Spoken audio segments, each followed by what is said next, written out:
ज्ञान the treasure में आपका स्वागत है। और हम आपको बताएंगे कि सोने की लंका का बनना और भस्म होना पार्वती जी की इच्छा थी। एक्चुअली माँ पार्वती के लिए बनी थी सोने की लंका। हम सभी जानते हैं कि सतयुग काल में रावण की एक सोने की लंका थी, जिसे हनुमान जी ने अपनी पूंछ में आग लगाकर जला दिया था। पर क्या आप जानते हैं कि लंका शिव जी के आदेश पर माँ पार्वती के लिए बनाई गई थी? हम उसके पीछे की कथा आपको बताते हैं। हम जानते हैं कि मोह माया से बहुत दूर रहने वाले शिव जी और पार्वती कैलाश पर्वत पर निवास करते हैं। बहुत ही सादा जीवन और तपस्या में लीन रहने वाले भोलेनाथ को स्वर्ण से ज्यादा भस्म प्यारी है। एक बार शिव शक्ति से मिलने भगवान विष्णु और माता लक्ष्मी आए। शिव शक्ति से मिलने पर कैलाश पर ठंड ज्यादा होने की वजह से लक्ष्मी जी उस ठंड से ठिठुरने लगी।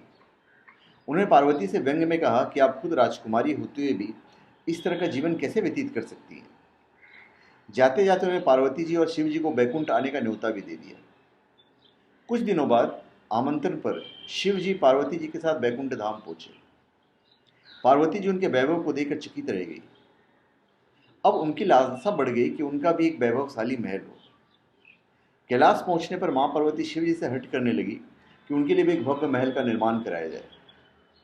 तब शिव जी ने विश्वकर्मा को एक भव्य स्वर्ण महल बनाने का कार्य दिया।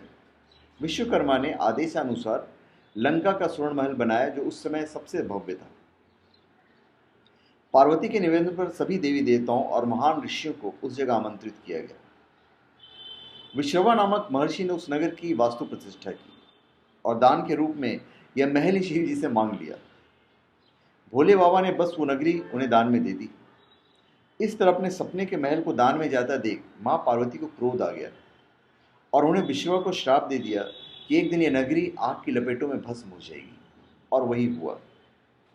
तो धन्यवाद। आप हमारे चैनल पे सब्सक्राइब करें और कमेंट दीजिए। धन्यवाद।